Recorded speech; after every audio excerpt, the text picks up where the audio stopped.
We are going to spend the next couple hours talking about everything that you've learned about direct to consumer and what it means to build a modern consumer brand. But I want to start off with one of your favorite strategies of being ahead of what's going on in the space, and that is having the world's craziest fridge. Your fridge is a Whole Foods refrigerator, it is a vending machine, and why do you do that?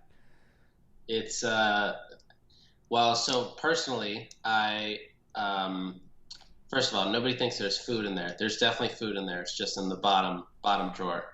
It's not a lot. Basically, I order like a week at a time.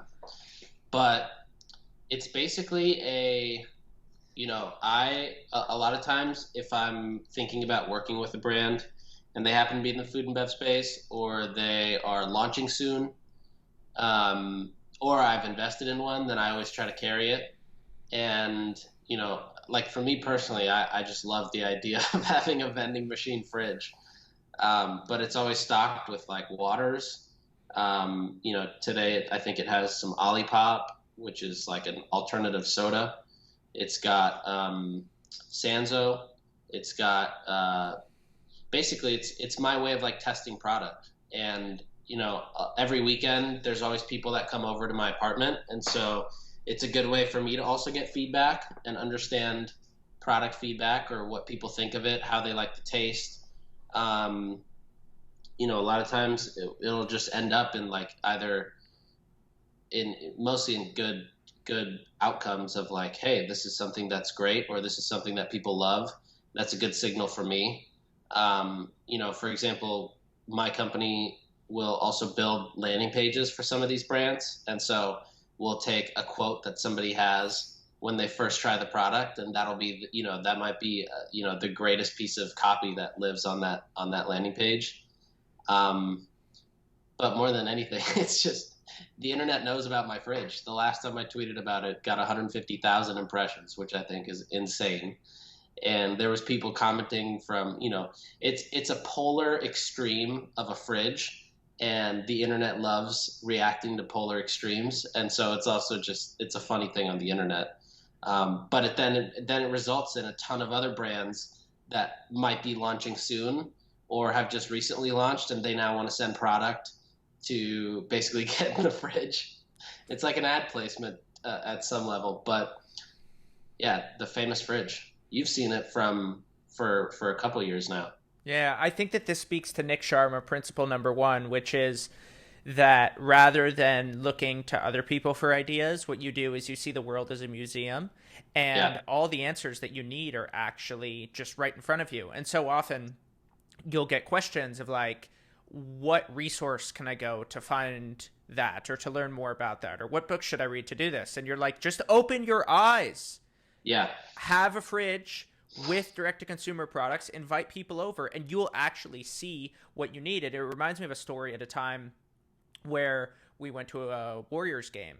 And this was back in the early days when we were both broke. So we sat all the way in the nosebleeds and we could barely see the ball bouncing. But what we got from that was looking at all the advertisements, and we yeah, saw Oracle Arena where the Warriors play as this museum of advertising. We were analyzing every brand.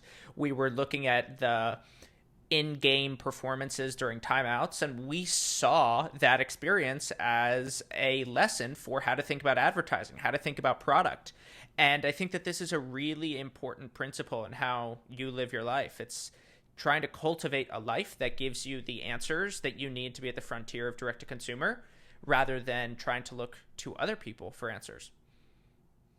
yeah. I mean, yeah, you've been to my apartment many times too. Everything here is probably a direct consumer brand, and my favorite part of it is the entire process from ordering it to seeing everything that comes from that, the unboxing experience, the shipping experience, the post purchase experience. Yeah, I pretty much just live it. Let's just go through what you've learned about direct to consumer and some of the strategies that work. And let's start off with what you learned from the female founder article that you wrote back when you were working at Hint. And Yeah. let's get into some of the ways that having articles and own content lowers your CPMs, helps you with retargeting. Let's dive into the weeds of that. Yeah, so that was a really fun one. So that was probably so prior to joining this beverage company Hint that I worked at, I was at an ad tech company, and my job at the ad tech company was basically managing a small, a mini agents, like a client services agency within the ad tech company, where we had access to paid social tools, aka Facebook ads platforms that were apps and platforms built on top of the Facebook ads API. And my job was to basically go to publishers, whether it be Complex or Refinery 29, or even the, the really like trashy publishers that sit at the bottom of pages saying like, you won't believe what this celebrity looked like 20 years ago, and go to them and help them generate revenue using Facebook ads. And the way we were doing it was we would basically figure out which content was the most clickbaity or most, something that people really wanted to click. We would test hundreds of headlines and images and try to run traffic at a very cheap price. I joined Hint because the founding story was pretty incredible and the product was something that I personally used. And so I knew in my head this was a product that could easily sell just from personal experience. And so right around the same time I joined Hint, which was early 2017, a buddy of mine started at The Hustle, which is a newsletter, and they were kind of also getting off the ground at the time. And I basically went to The Hustle and said, hey, how about this? Let's take the founding story of Hint, which I had also arranged a few weeks prior to that for the Hint's CEO, Kara, to speak at an event hosted by The Hustle called Pizza and 40s. You basically drink 40 ounces of beer and tell the founding story and kind of spill some secrets. And she told this story about basically how, when she started the company, she was, it had good initial traction because the product is solid, but it got to a point where it was doing well and she didn't know how to continue the business. And so she went to a Coke executive and basically said, I got this business here.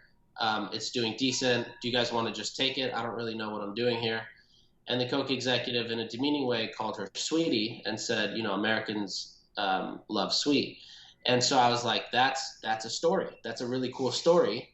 And I think that if we write about this story and kind of really explain it, from an emotional standpoint, I think that people are going to want to support Kara and try the product. And so we wrote this story, and it's still live today. If somebody were to search The Hustle as one word and Sweetie as the second word, you'll see it as the first article. And so we wrote this story and basically had the story itself, which was written in a very simple way. That was one of the big things we learned too, was the writing style had to be extremely easy to understand. I always say when you copyright, it should either be legible, understandable, meaning like somebody should be able to read it, really understand it, and be able to spit it back out. That's like understandable to like a 12-year-old or to somebody or a drunk person. Yeah, somebody who's extremely intoxicated. And and so it passed both those checks. We put the article up and we start driving some traffic. On the other end of it too, we built a landing page. We have a proper offer for new customers. So we start driving traffic, and all of a sudden our cost per click from Facebook to the article drops to a fraction, kind of where we wanted it to be. I think it was probably between 6 and 10 cents per click. And the other thing too was because we were telling a compelling story, we got so many shares and reposts by people who weren't even buying the product, but they essentially became salespeople for us because I think around 15 to 20% of people who actually read the article then went to the Hint site to purchase. So about 15 to 20% of people clicked out. The other 80%, The Hustle, basically had traffic on the site. They got emails that were being put in. they probably generated a few 100,000 emails while we completely shaved our cost of user acquisition. It allowed for scale to a point where they had never seen those numbers. And basically, you know, for the 2 months following that article going up, there was this just hockey stick growth on the e-commerce business. And then, in e-commerce, especially in e-commerce around consumables, there's massive upside that comes from growth. There's subscription growth, there is retail growth, there is B2B accounts growth. There's just brand equity growth because we were telling a story. We weren't just selling a product at that point.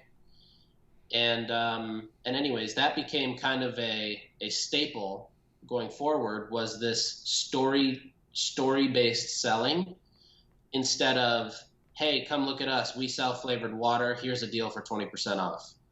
And it very quickly put Hint as probably the most effective, the smartest direct-to-consumer food and beverage brand that maybe still is like running. Yeah, I think that the word that we're orbiting around here is differentiation. And Yeah. differentiation is the real challenge in direct to consumer. I mean, if I walk into a Whole Foods, I cannot believe how many different kinds of wine there are. And when I go into the Whole Foods wine section, I don't know anything about wine. So I just choose by the coolest label. And Yeah. if the label's too slick, it means one thing. If it's too premium, it means the other thing. So a couple weeks ago, I was going to a friend's house for a barbecue. And so we're at Whole Foods, and my buddy goes, "What kind of wine are you looking for?" And I answer, and I say, "I'm looking for a cheap bottle of wine with an expensive looking label," right? And that is Such a David exactly thing. what, it's exactly what somebody who a lot of people want to be looking for when they look at wines. Yeah. And so I think this is what you're beginning to talk about here, is like, what are the most important ways for direct to consumer brands to differentiate? Because if they don't, my goodness, how many protein bars are out there? How many bottled waters are out there? Yeah. How many milks now are out there? There's more kinds of nuts in milk than I even knew existed.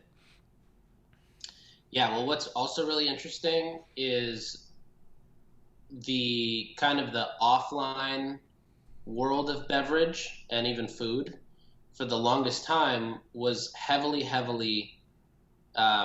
in not endorsed, but so we kind of created Kara as this influencer slash public figure slash kind of the face of the brand, versus what had always kind of been done up until then was, you pay a celebrity $500,000 and you get their face.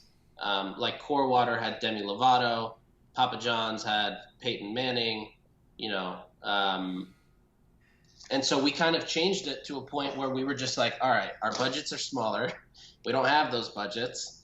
What can we do to build kind of brand equity and put a face on this where it tells a story and it creates something that's like a relatable attraction point for the brand that doesn't cost millions of dollars. And that was, basically leveraging Kara kind of as a public figure and an influencer and a storyteller. Yeah, let's switch gears a little here and talk about owning a color. This is something that you've done really well with Judy, and talk Mm-hmm. about some of the brand strategy behind that and why you think Judy works. I mean, for me, it's like you just see that orange. It's a bright orange. I bet it's the brightest, most saturated orange that you can find. Talk about the strategy behind that. Yeah, so Judy's an emergency preparedness brand. And the first line of products out of Judy is a collection of emergency kits that are customized to where you live, how many people are in your home, and what kind of emergencies you might face. And so, there was really no player in this space prior to Judy as far as building a brand. Now there's a ton of AAA emergency kits, or if you go to Costco and you look for an emergency kit, there's definitely a go bag. If you go to Amazon, there's definitely these random bags. But there's never been a company that comes in and says, we're going to be the emergency kit brand, and we have a compelling product that has everything you need for 72 hours of survival for a family of 4, and it's all in this bag that is puncture proof, waterproof, whatever. And so Simon, who's the one of the co-founders and the CEO, he basically 2 years ago realized that so many of his friends his friends, by the way, they're the Kardashians, they're the Jenners, they're the Chrissy Teigens of the world. And so these are the people that people think have never experienced problems in life, right? But he realized so many of his friends experienced these random problems, whether it's having to evacuate and just not having a go bag, or there's a hurricane or an earthquake and there's nothing there, where people feel comforted that they have a go bag, an emergency kit, basically something there. And so he decided, let me create this brand, Judy, where we'll not only sell the kits, but we'll create an entire educational experience around it. So when you get a Judy kit, you're not only getting a kit, you're getting, you're subscribed to text messages that have localized alerts. You have content from, certified national disaster preparedness experts, whether they're webinars or whether they're actually in-person classes pre-COVID, that were hosted in people's homes and different spaces in LA or New York. And so he wanted to create this brand around preparedness, and really, regardless if you're somebody buying a Judy or not, Judy is the brand that wants to be informing people or helping people get prepared.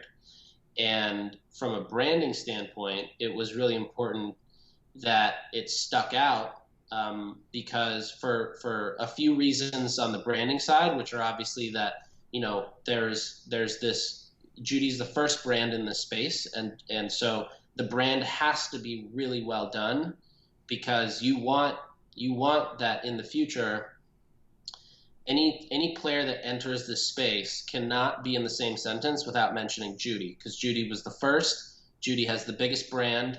Judy's the most in your face. Judy's the most recognizable.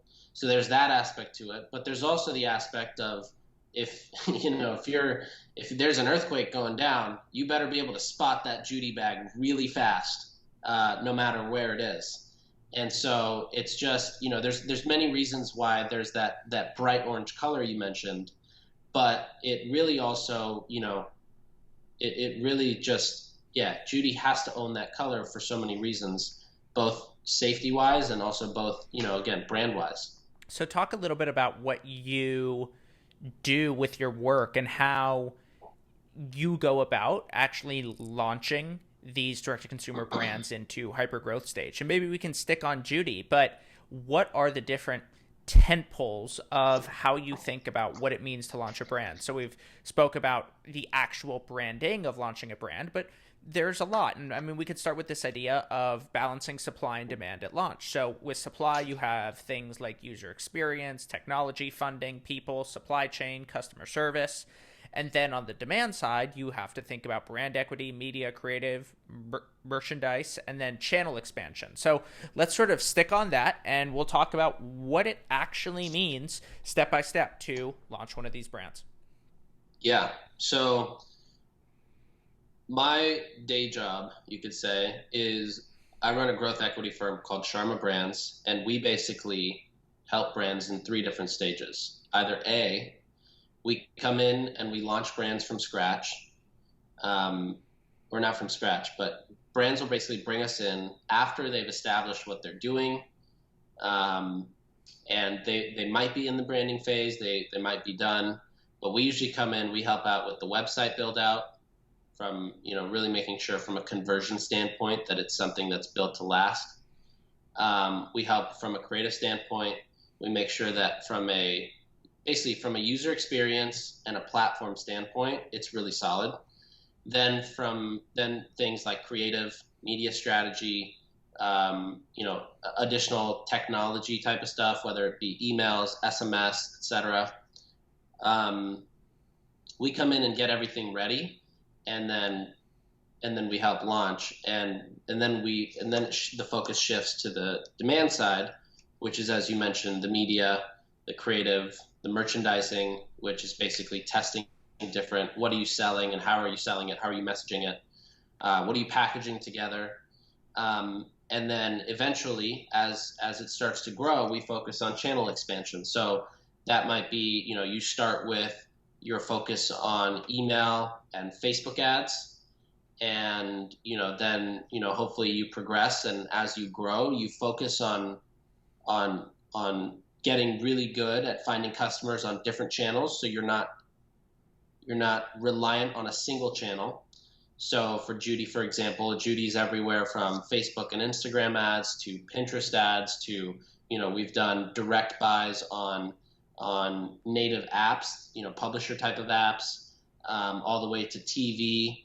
And so we're not reliant on one channel of user acquisition, which is really important, because for everybody who works in direct to consumer, they've seen throughout this year, there's weeks where Facebook can be really good, and there's weeks or months like September where Facebook can be really bad, and things can break on the platform that you just have no control of.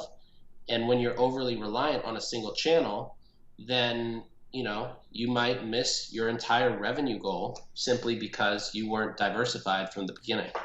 So I got a question for you. When is it good to diversify in terms of your channels, and when do you want to actually double down on a single channel and not focus in other areas? Because the thing is, as you focus in more places, you need a bigger and bigger team.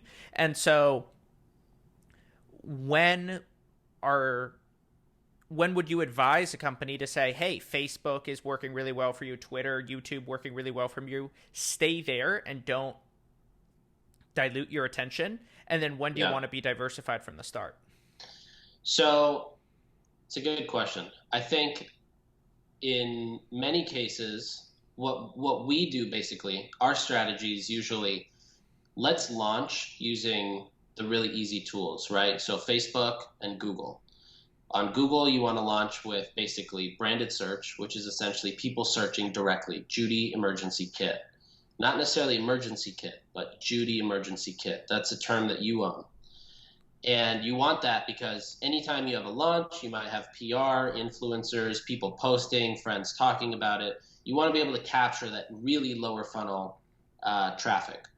Now on Facebook, you might want to use, Facebook in general is a mid to lower funnel channel. However, it does really well with finding you new customers and bringing them in. Now, what we typically recommend and often do is because Facebook is so easy to use, it's fairly cheap to run media on Facebook and really test and learn. We'll usually use Facebook initially to refine the marketing after launch, because you can have the most elaborate brand book and all the phrases that your branding agency comes up with, but none of those are necessarily tested or proven from a standpoint of data. They were ideated and they sound good, and they were approved by whoever's launching the brand, but you still need to really test and understand what are the value props that people actually care about, that get people to click and get to your website or purchase. And also, what are the things that people want to hear in different stages? You might realize that to get somebody initially interested, you have to hook them differently than the way that you speak to them after they've already heard of the brand or been to the site. So we use Facebook to help determine what are those, basically, we call them like messaging avenues. So avenues could be, in Judy's case, just to keep it simple, you can have an avenue of preparedness. You have an avenue of, these are kits designed by experts. You have an avenue of, this is great for any type of emergency, more like macro type of things.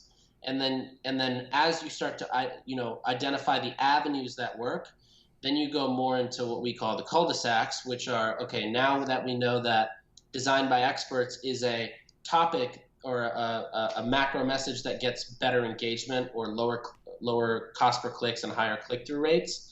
Now let's go in and test 7 different ways to say that it's designed by experts, hand-picked kits by experts, designed by emergency experts, backed by certified leading experts, like different ways to say it, and really figure out, what is the messaging that is both scalable and also B, most it resonates the most with the end consumer. And once we identify from a messaging standpoint, that also includes like from a pictures and video standpoint, what gets the best click-through rates. We also use Facebook to help basically validate our certain UGC content creators, influencers, spokespeople. Are they worth it for us? Then we take those learnings and start to diversify. So in my opinion, it's important to diversify as soon as you can, but you can't just say we're gonna, we want to start running ads on Outbrain or Snapchat or TV, because you want to test, in my opinion, you want to test it on Facebook where it's cheap and it's easy to see the actual data very fast. Like you can test things within hours, versus making that investment and testing something on TV, versus doing it and testing it on TV, where you have to commit to a creative that's going to cost you anywhere between 50 to 100 grand. The media placement buy-in is 50 grand. And we did the exact same thing at Hint too, where, the first kind of set of TV commercials, when we decided to launch TV, which was a huge deal, was all based off of the fact that the Sweetie article, the one that we were talking about earlier, did really well. And we said, all right, guys, look, we've had the most success with this story over the last, year. So let's just look at the data of what works really well and turn this into a TV ad and start testing it. And it did extremely well out the gate. Whereas at the same time, we had a ton of other friends in direct to consumer where they were like, we spent 100 grand on this creative, the creative agency came up with it and it looked beautiful, but it just didn't perform for direct response. We were basically going backwards and saying, okay, forget the ideation part. Let's just see what's worked well and let's replicate that onto a different channel. So it's basically, you want to leverage these easier channels to figure out how you should be talking about your brand and how you should sell it, and then leverage that across different channels. Nice. That's a great answer. So there's a lot of places that I want to dive into. So we're going to go down the avenue versus cul-de-sac route. Yeah. And I want to talk about A/B testing first. But before I sort of ask you, and you can sort of think of your answer to this as I have this comment, but what is the role of the human and what is the role of the computer and the robots? So you could say that a human is generative. They're creative. They think of new ideas that are just different and surprising. Whereas then what a computer's doing is it's validating and it's testing. And so when do you want to be focused on A/B testing and when do you want to be focused on human creativity? But, you're talking about the Hint television commercial as opposed to traditional television commercials where often they'll spend $100,000 on a commercial and the results will come in and maybe they weren't that good after.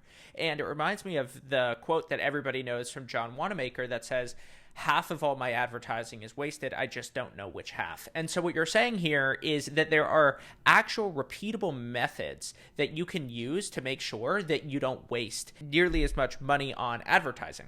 And what you're doing is you're going out, you're putting signals out into the world, you're validating that there is real feedback on those signals, and then you're doubling down on what works. And in Rite of Passage, this idea is called the content triangle. And so what we do is we tell people, rather than writing a big long form essay or a book eventually that is your first thing you've ever published, it's better to write a bunch of tweets which then ladder up to a bunch of short articles, which then ladder up to a bunch of longer articles. And at each point, you're getting validation and feedback.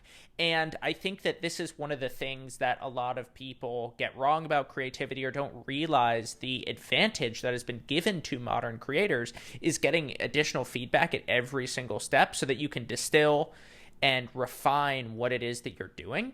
And for people who say, oh, but that's not a pure way of doing creativity, it's just not true, because I was talking to a guy named 3 Blue 1 Brown on the podcast, and he has more than 3 million YouTube subscribers and probably runs the biggest math YouTube channel in the world. And I asked him, how do you begin to validate your ideas and begin to work through them? And he says, what I do is I do mock presentations for people before I spend all the time making a YouTube video with them. And so to get back to what we were saying here, he isn't just doing A/B testing. He's thinking of an original idea, but then at a certain point, he's putting some filters out into the world, getting feedback, and doubling down on what works. So what is the role of A/B testing in building a brand? So I personally think that it's the most critical. I mean, we've done it every time you and I have gotten together and put out an article. The reason the articles blow up and will get 50,000 people reading it within a week is because it's stacked on top of 2 or 3 layers of validation before we put something out. And it's very similar to how, I think a lot of the advertising or the marketing that we do on the growth side is also done. It's very much validated a few times and looking at different signals to then say, okay, this is something that works. Let's now get creative within this realm or within this sandbox of how we should speak about something, or how, for example, one thing we learned with Judy was that comparison videos, really not just showing what's inside Judy, but showing what's inside Judy compared to what you would otherwise get without a Judy and just with a more generic emergency kit, was a concept that people really grasped onto and helped move the needle. And so within that now, knowing that that's the goal, is we want to show people comparison, then we got really creative around who's going to make these comparison videos, how are we going to shoot them, how are we going to message it different ways, are we going to start then taking this, you could think of that as an avenue. And the cul-de-sacs are, okay, are the hooks in the video going to be different? Are we going to test different hooks that get people into these comparison videos? So I think that's where we get creative. And if you look at some of the larger agencies today, like VaynerMedia is a great example. If you look at the Planters Peanuts Twitter account, for example, that is VaynerMedia's team, all the way from their social team to the TV production team that will create the Super Bowl ad. That's them looking at signals of what is actually getting engagement, so that they're not shooting in the dark when it comes to creating the Super Bowl ad. They're looking at signals of what's actually getting engagement, and then they're going to publish it. Then they'll keep validating it before they've decided it's validated to a point where, all right, these are all the things that work. These are the ways that people want us to talk about the brand. Now let's create something within this that's relevant and that hits the nail on the head.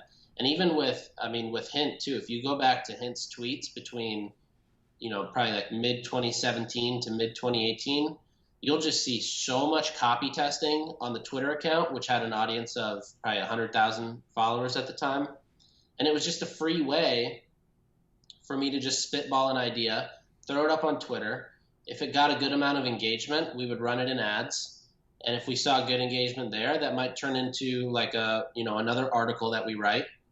If that did well, we might say, hey, let's take this concept and work with Sarah Dici and produce a video around it. If that did well, then, that might have been something that ends up becoming a TV commercial then.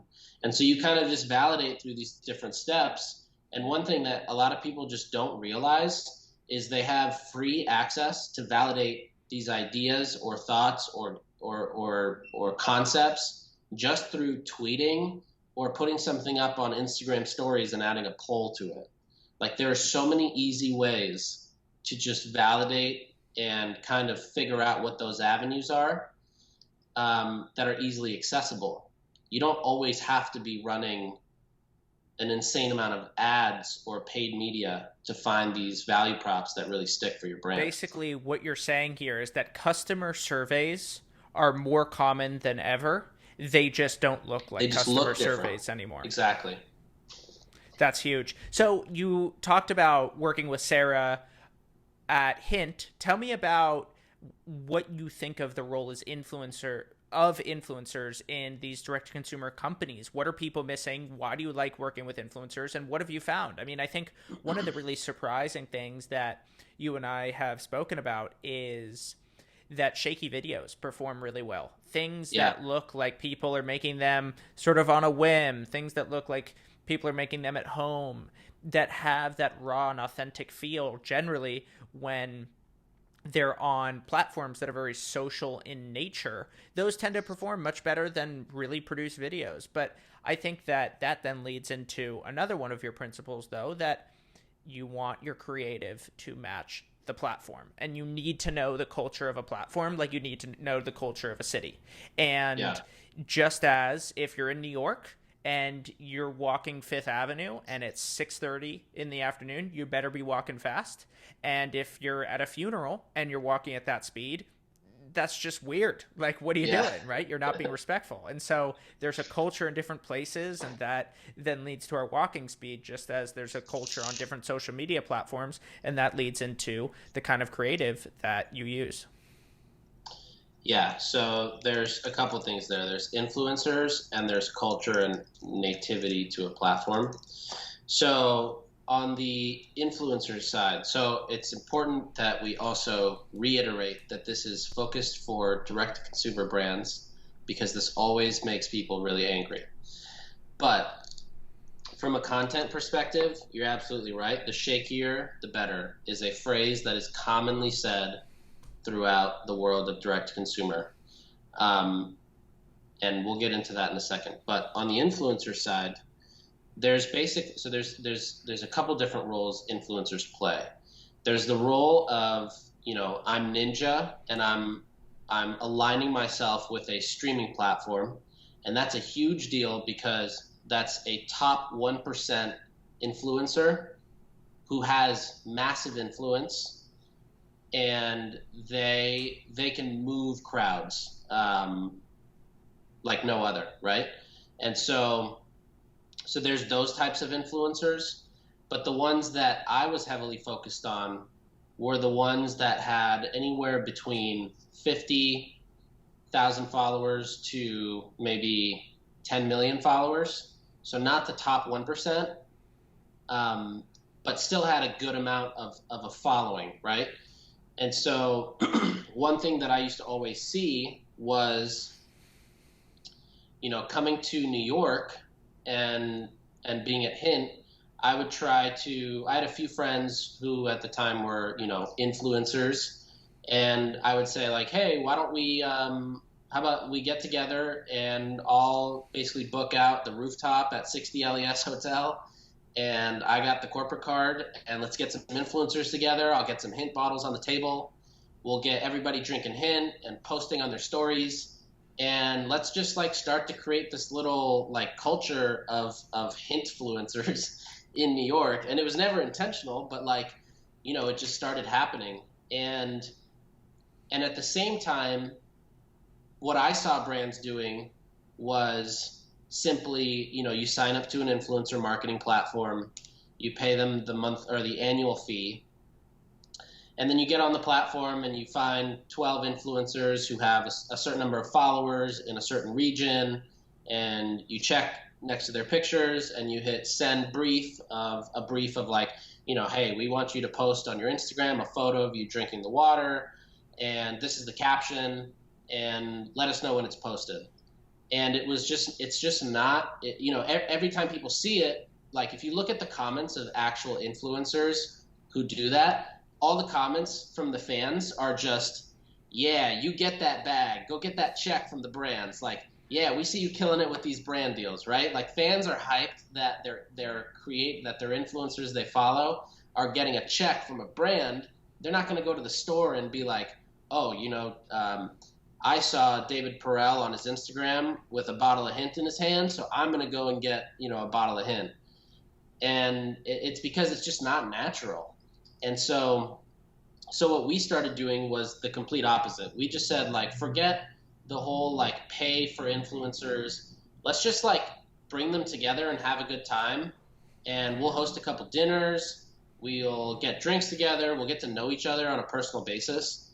And let's look at them not as influencers, but actually content creators. So how can we leverage some of the things that the reason they're influencers or they have a following in the first place is because they're really good at one thing that they do or really good at leveraging a platform, right? So for Sarah had built a following of probably 500,000 followers or subscribers on YouTube because she was really good at talking to a camera when she was doing her daily vlogging.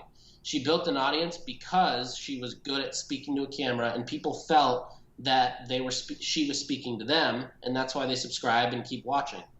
And so I said, okay, well, we don't necessarily need Sarah to like plug in her YouTube video or give us a shout out on Instagram, but what if we take, Sarah's skills around creating these really engaging vlogs and almost create a vlog style video for Hint that just talks about why she likes to drink Hint and like why she was a self-proclaimed like Dr. Pepper addict and LaCroix addict, and all of a sudden when Hint came along, Hint was like all she drank. And so I was just like, why don't we just take her skill set of vlogging and storytelling and combine it with the why of like why she likes Hint, and we'll pay her for that video, and let's see if we can run that as an ad, and maybe other people will identify with her story, and from you could say a communication or like messaging transportation standpoint, she's good at communicating it through the screen, so we'll use her as a content creator to tell that story. And anyways, all that to say, I think influencers are really good at creating content, which is why they can make a living off of it. So we just started looking at influencers as content creators and leveraging them in that way where they could, there was no like brief that they would get. We almost had a never-ending library of content because we had all these creators who we had developed a close relationship with that would just want to create content for us, and it was really dope content. We didn't have to go and organize photo shoots and video shoots in studios and pay for hand models and stylists and all that kind of stuff. It would just come to us as content that was genuinely like people wanted to create it. So earlier you were talking about how to identify influencers that you think are going to resonate. So what are you actually looking for in terms of what influencers are going to move product? Because just because somebody has 10 million followers doesn't mean that they're going to convert really well. So you're looking at comments, you're looking at how many likes to retweet ratio they have. Are you looking at quantitative metrics like that? Or are you having more of a qualitative feel of like, you know what, I like this person, I'd buy from them? Yeah, it's kind of a mix. So from if we scour for influencers, we look at a couple things. One is this person somebody who has good, consistent engagement, which is just a byproduct of being a good creator? And secondly, is this somebody who's like good at speaking to a camera? There's a lot of people who have a ton of followers because they might be bloggers or fashion bloggers. They might be they might make really cool like slow motion videos, whatever it is, but they're not necessarily good at looking into a camera and you feel like they're speaking to you. So that's the biggest thing. That's why a lot of times we worked with vloggers because they were really good at speaking into the camera and articulating things really well. The second main thing, which was the biggest thing, was do they genuinely love the product? Because if they don't, then they can't actually have a genuine answer to why they use that product or why they like that product. It's just going to be manufactured based on a brief that they get in a Google Doc, and those just never work. So even with Sarah, the way I got in touch with Sarah was a mutual friend of ours basically gave me her address, and I just shipped her 9 cases of hint or 100 bottles of hint, and all of a sudden it ends up, she tries it, she loves it, it ends up on her Twitter, her Instagram, and it has a whole minute-long segment in her YouTube video of how Hint just out of nowhere shipped her this water that she loves. And after we saw that, we were like, okay, this is a girl we got to work with because she clearly loves the brand. And she wasn't expecting that, like, oh, if I talk about it, they're going to want to pay me or pay to work with me. It was just that she genuinely loved the product. And that's why we worked with her. And so that's the biggest thing is do the creators that you work with genuinely have an affinity for the product that they're about to create content for? Because that also sparks the best creative ideas. One of the things I'm surprised that you haven't done more of is team up with specific influencers to launch a brand with them. Most of what you've done has been launching brands and then teaming up with influencers who, just like what you said, are already fans of the brand and can actually propel that brand. Why haven't you done that? It seems like teaming up with an influencer to launch these influencer-driven brands works really well. I think that if there is a wrinkle in it, it is that launching with an influencer probably helps you get up on your skis faster, but you probably can't go as far. And all of the influencer-driven brands that have done well have done a really good job of building a brand that goes beyond their name. So Emily Weiss launches Glossier with a blog called Into the Gloss, and that blog starts doing 200,000 visitors per month.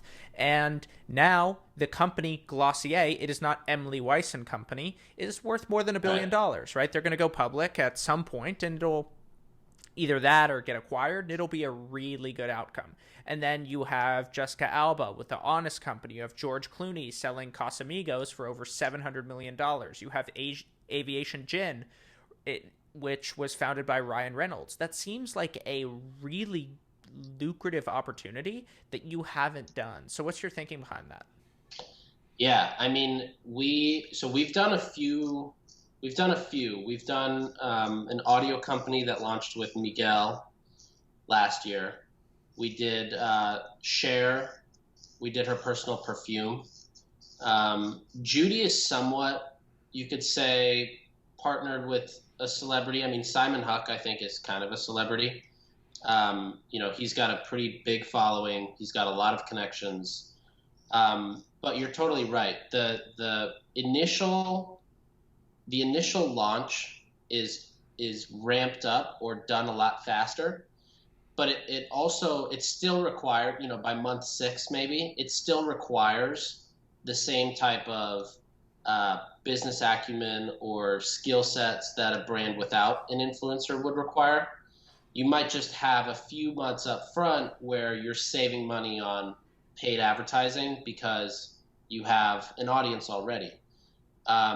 We're about to launch a brand at the end of this year with one of the most well-known basketball players in the NBA, and it's going to be a beverage brand, and that's going to be one where, again, I think the first 6 to 8 months are going to be on fire because this is one of the most well-known NBA players, and his massive network of athletes and celebrities.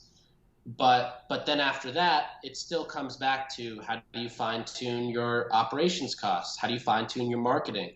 How do you reach beyond just simply the audience that one person has?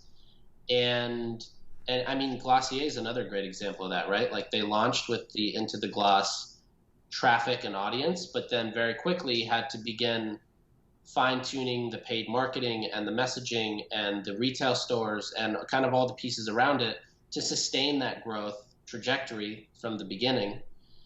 And yeah, so we have done a few of them, and we have a few that are upcoming. I'm definitely a fan of them, mostly because, again, kind of like what we did with Hint, it allows you to really put a face to the brand, and also build that face as a separate brand as well. And then these two brands that you build simultaneously play off each other and serve each other's purpose, right? So like Glossier almost has three. They have Emily Weiss, Into the Gloss, and Glossier. Hint, you could say, has Cara Golden and Hint. Judy has like Simon Huck and Judy. Twice Toothpaste, which is one of my portfolio companies, has Lenny Kravitz and Twice. And so there's a lot of like cross promotion that allows. And then the other cool thing too is when you have a person tied to something, there's just a lot of opportunities that you might not get as a brand, but you get as a person where you can then plug your brand. So the first one that comes to mind is when Lenny Kravitz was on the Ellen show. It became an ad for Twice because Twice was mentioned there about doing a donation, and Lenny Kravitz is a co-founder. Twice would have to pay so much money to get on the Ellen show otherwise, but because they leveraged Lenny Kravitz and because Lenny was going to go on the show, that was an easy plug for Twice. So yeah, all that to say, I think celebrity brands or brands with influencers, or really brands with people who have really good networks and access are something that I think is going to have to be almost ingrained in future brands, because you can't, it'll be too hard to not have that network or that access or that audience upon launching a brand, or too expensive. Talk about, when it comes to brand, what you learned redesigning Hint's water bottle and the experience of what happens when you actually go to a store and look at different products on the shelf. And maybe we can talk a little bit about end caps and the ways that brands pay for end caps, and you want those to be memorable. But you spent a lot of time on that, and I'm curious to hear what you learned from that experience. Yeah, I think it was about a year-long process. The rebrand, the website rebuild, it really started, I think, with the idea that we needed a new website. We were on an older platform called Symphony Commerce, which I don't think is even around anymore. And it was always breaking, and there were always things that were down. We could never get things like, new pixels up quickly. We couldn't make changes to the site without having to go through Symphony Commerce's own customer service. And so it was just this bottleneck of, guys, we can't scale unless we have a new website built on Shopify Plus, and that was pretty much it. And so when we started to explore that process, we also thought, all right, well, why not maybe entertain pitches or the thought of potentially a rebrand for the company, because it hadn't been rebranded it was originally branded in 2005, and then it just hadn't changed since then, and we were sitting at 2017 at that point. And so we started talking to different agencies, and also just generally looking at kind of the brands that were coming out at the time, and like, what are they speaking about? How do they position themselves? Walking down the beverage aisle in Whole Foods, which is always the best place to look at up and coming brands, because they take them in first. Why? I don't know why they take them in first, but Whole Foods is usually the first stop on the retail map. It helps you kind of validate your product and your packaging and the way it's displayed. And so just walking down the aisles of Whole Foods, we just started looking at, all right, we like the way this sticks out. Or, maybe Hint doesn't stick out in the fridge because it's, they were mostly, they were just mostly like whitish bottles. And so we ultimately came to the decision that, all right, as a part of, if we're going to invest six figures into building out an incredible new website, we might as well also at the same time do the rebrand and take everything from the rebrand and push that into this new site. And so the entire process probably took about a year. And we learned by actually experiencing, kind of the same way that like I still learn. And so we ordered every possible direct to consumer brand to the office. We took notes of how the site works. We took notes of the things we liked on the websites, things we didn't like. We took notes of, even using a website, what makes it easy or complicated, or what frustrated us, what was it on the site that we thought was not so frustrating, and then combining that with we were at the same time we were running tons of tests on the actual website itself. Things like, do we try different layouts of pages? Do we try, on the collections page, do we add the option to subscribe and add to cart right there? So you don't have to go into the product page and somebody could easily add 7 different things to their cart within a minute. So we were running all these tests. And so we took a lot of the quantitative data from these tests and combined it with the qualitative side of what we liked and didn't like. And then on the brand side, the same thing. What were the things that we liked about brands, like whether it was a Third Love or HelloFresh or Harry's or Quip, and what were the things that we didn't like, and what were the things that we wanted to make sure that we communicated as a brand to consumers, right? So like Hint went from a brand that just sold flavored water to being positioned as a brand that takes the crap out of everyday products, replaces it with the fruit essences, and also ingredients that are much better for you. And so that was the biggest thing around the positioning, was making sure that we solve for that positioning message. And then once we understood from a fundamental, from a messaging, from a kind of communications perspective, how we wanted that brand to live, then came in the pieces of, okay, now we start looking at actual like messaging copy. That's where those lines like fruit and water hooked up came in. And then layering on design on top of that. So actually, to arrive at the bottle that exists today, there was probably, close to 100 different variations of the bottle. And it would be like, we would put them all in the fridges. We had a retail store on Union Street.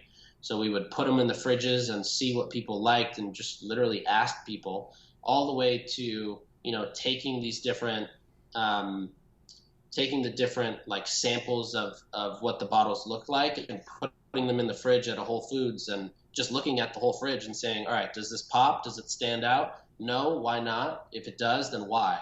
And then, okay, taking these learnings and put it in iteration, in the next iteration. So it's a lot of like actual just qualitative stuff versus simply looking at a checklist or a playbook of how to do it. And then also like, it was a lot of like what Kara wanted in the brand going forward, because this brand is ultimately her baby. So it was a lot of like, why something should be a certain way, or why not, and incorporating that in. But it basically starts with the fundamentals of like looking at data, then looking at the qualitative side of things, and then actually testing and just iterating a bunch, and then you kind of sprinkle in the elements at the very end of the things that like that for example, like how should our videos look, how should our copy look, what's the tone of voice that we communicate in. And that kind of layers in to finish it off. Yeah. So I pulled up a quote from Pablo Picasso that I really like, and he says, when art critics get together, they talk about form and structure and meaning. When artists get together, they talk about where you can buy cheap turpentine. And the point of that quote is that what people on the outside talk about is very different from what the actual boots on the ground painters are actually focused on. And I think that what we're doing here is we're really beginning to get past, all the sexy headlines. Like, what does it actually mean to run a DTC business, to do hundreds of different analyses of what a bottle could look like, to have a retail store, and to make that retail store a scientific experience where what you're doing is you are having different theses of this bottle is going to work. No, I think that bottle is going to work. No, I think that one's going to work. And then actually putting them on the shelves and beginning to ask customers, which one do you like? Which one don't you like? And every industry has these things. The things that move the needle when it comes to revenue, the things that create success, but the things that when you're actually doing them kind of suck and they're very tedious. And I think that another example that I've seen from you is the times where you have watched the heat maps of how users actually click on websites. That is such a cheap turpentine experience that I want you to talk about. Yeah, so that was, I mean, that's something that we were doing at Hint, and we still do it today with any of the brand pages we work on. It's it's literally using a free app called Hotjar, and you add this pixel to your site, and it can literally, so it does three things. It looks at the scroll depth of how far somebody scrolls down on your pages. That gives you really good insights as to what information needs to actually be at the top, or are you not selling enough before somebody stops scrolling. It looks at heat maps, which is where are people's clicks coming from, what are they highlighting, and where their mouse is going, basically. And then the last one is actual screen recordings of user sessions. So, we used to every morning, like 20 to 30 minutes, just look through the past days screen recordings and see, okay, this person was, there was maybe majority of people who came to this page were really interested in this paragraph that's halfway down the page. Let's bump this up because this is something that's really interesting. And we want to make sure that more people have visibility to this paragraph. But basically, again, like looking at what people are actually doing and then using that as just obvious data to rejigger how a page might look, or recommunicate how something is read, to help conversion. So what are some of the things that you have learned through that experience? One of the things that I repeatedly take from you that I think is something that you seem to believe very strongly in is the importance of social proof. And on your landing pages, you just overtly have this thing called a brag bar, where what you do is this is a place where you share customer reviews. This is where you have quotes from the press. This is where, when you use quotes that don't just say, oh, this is a great product. It is like if you're selling a water, you say, this is the most refreshing drink I've ever had. Things that actually explain the experience that the buyer is going to have, and not just some high level comment from some potential customer. And all of this falls under an area where you are bragging about the product and you're not being humble. You are saying, this is a damn good product, and this is what other people just like you have said. I'm so glad you brought this up. I geek out on this. So what David's referring to is typically on a website or on a landing page, there's a lot of times where there's a section where press, quotes might live, customer reviews. Hopefully in the future it gets to a point where, David, if you go to a website, you'll see a quote from Nik Sharma specifically because I'm in your network. Wow. So basically this is the brag bar, right? And like David said, this is where you want to brag as much as you can in a way that is still focused on the product and the outcomes. Because when somebody's trying to buy something, they're not buying into the what of the product, right? Like nobody wants just another water. They want a beverage that's going to get them off of Diet Coke, or they want a beverage that's going to feel like they're drinking dessert without, drinking a sugary soda. And so you want to always be pushing the outcomes, or another word for that is just the value props. And so, if they're press quotes, you want to make sure that from a actual logo standpoint, you are matching the press logos to the audience that you're going to be driving to this page. So for example, if you're running ads from Facebook, you may use, and your target demographic is like, 24 to 40 years old, you might focus on logos like Pop Sugar or, like Elle Magazine, or New York Times. And then if you are running, for example, TV ads to a landing page with a much older demographic, you might focus on things like Good Morning America or Town and Country or Hearst Media. Like basically you want to align the demographics of the publications to the demographic of the traffic coming in. So that's one. Then from the actual quote standpoint, you don't just want quotes that say, for example, this is our favorite, this is our the New York Times' favorite water, or this water is extremely refreshing. You want something that says, after a week of hint water, I was able to kick the diet soda habit. Something that really explains why that customer might be there in the first place, or why they might be wanting to try the product.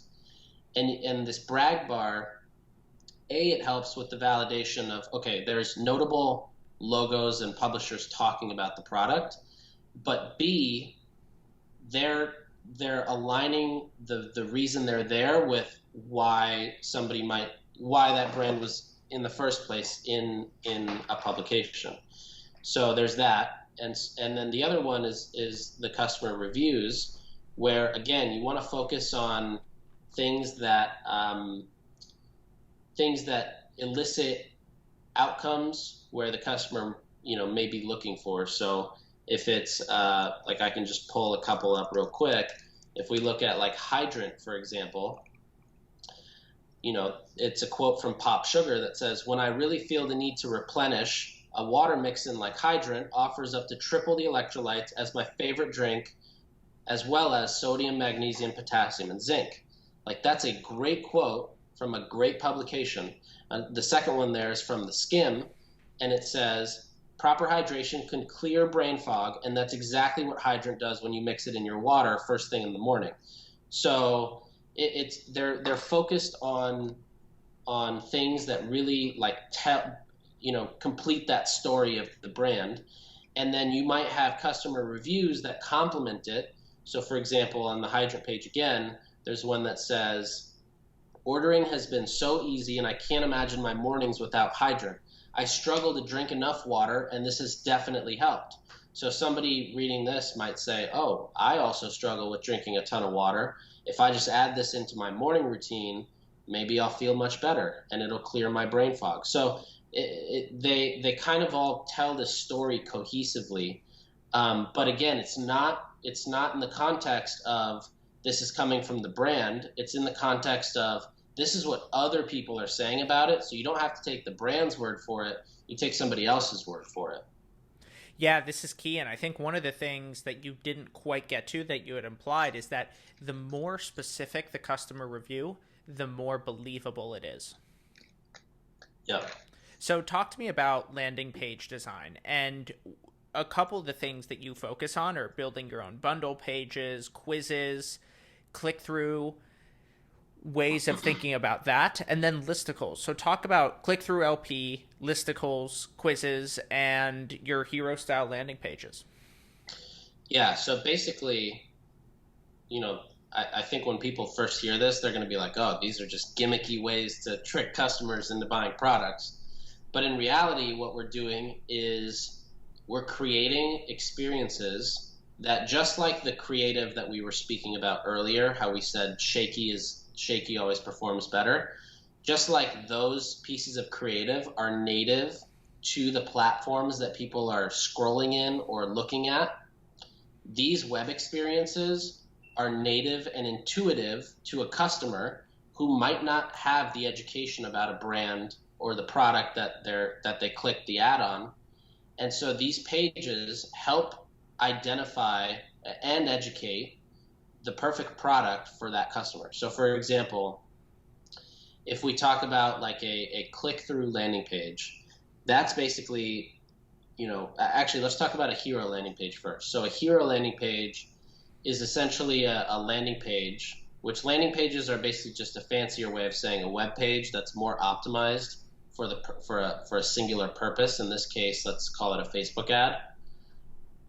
It's a landing page that basically tells the story of a brand, so that if somebody gets to this page and has no idea what Hydrant is, they can go, by the time they finish scrolling this page, they know exactly what Hydrant is. They know if this is the product for them. They will have all the marketing messages to go tell their friends of why they should be also trying this product. There might be an offer or a higher value, basically an offer on the page to get them to convert faster. And it also tells them exactly how the product works, what it is, why it exists, how it's created, etc. So you should know everything about the product by the time you're done reading this page. And ideally, you know everything about the product by the time you get to, half the page or so, because most people don't really scroll past that. And so with these pages, the main thing you want to do is, one, it actually becomes a great way to test messaging. So if you look at the Hydrant's a great example again.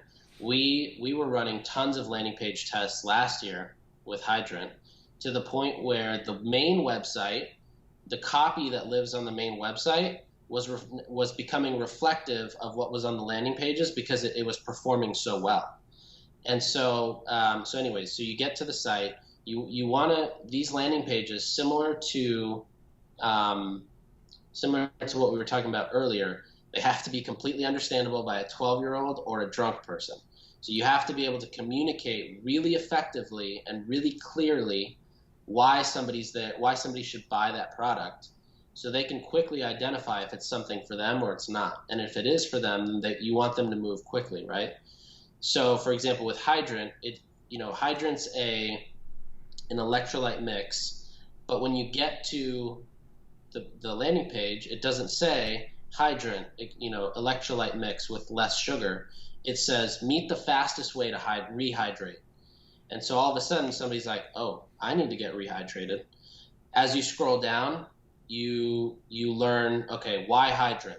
Hydrant is basically a paragraph in the simplest form, not getting technical and not getting too complicated, but in the simplest form, why does Hydrant even exist in the first place? Or like, why should somebody use the product? Then we get into like the brag bar, and then we get into the shop section. So you're not selling at the top. It's content focused at the top. And as you go down and learn about the brand, then you get the opportunity to buy the product. This is why landing pages work much better than actual just product pages, because product pages sell at the very top and they don't explain anything. And everything that they explain, if they do, is below that. But if somebody gets to the product page and just sees a product and they don't know about it, or there's no education there, then they leave. And so landing pages work because they're focused on education first and then selling. And so, yeah. One of the things that I haven't heard you talk about yet is video testimonials. So what are your thoughts on video testimonials? When do they work better, worse than text?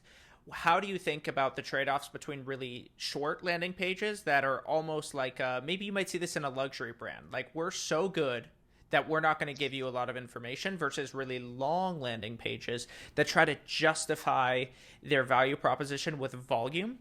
And how would you think about video testimonials and the length of a landing page as it relates to price point?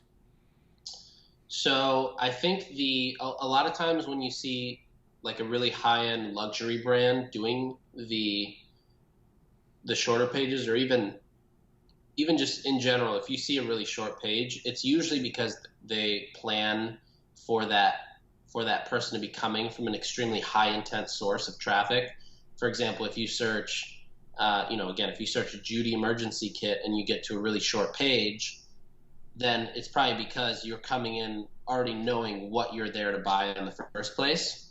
And so it's more focused on, okay, now that you're here, let's get you to buy and you can get on with your day, versus let's sit here and educate you because you might already know about the product. For video testimonials, I think what you're referring to is like user-generated content or like UGC style ads. These have become, I mean, again, when you're native to the platform, and Facebook and Instagram are great examples of this.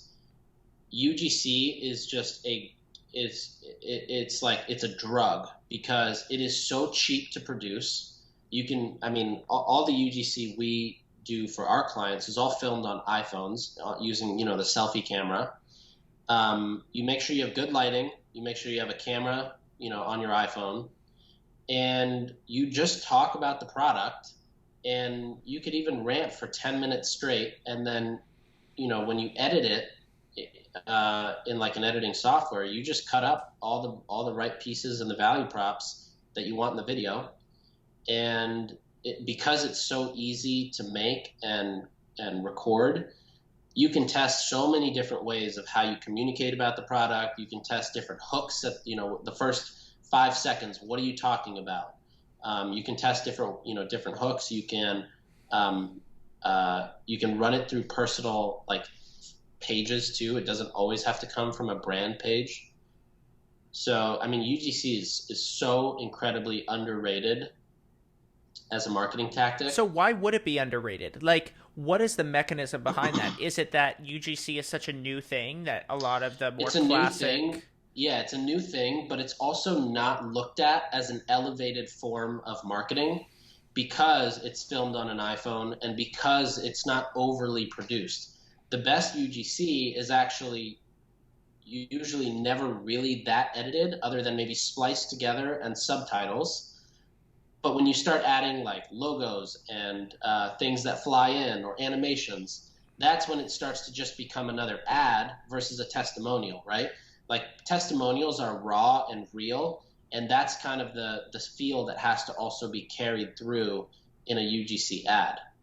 Beautifully said. So you were talking earlier about, as you think of designing a landing page, what you do is at the top, you begin to educate people, begin to justify, hey, this is our product, this is what we do. And then towards the bottom, you begin to sell. But often the sales cycle can be a lot longer, can maybe be over many months or something. So when do you think about running people through an email or a text message based sales process? And then how do you think about when you begin to sell, how you begin to get people onto a website where they'll buy something?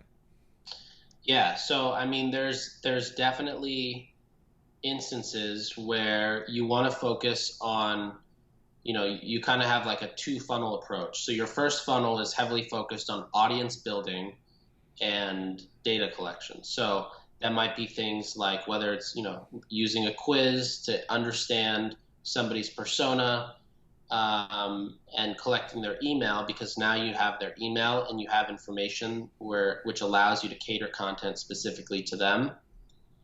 And then you use the second funnel, which is basically let's focus on a series of emails or a series of text messages, or quote unquote moving them down the funnel.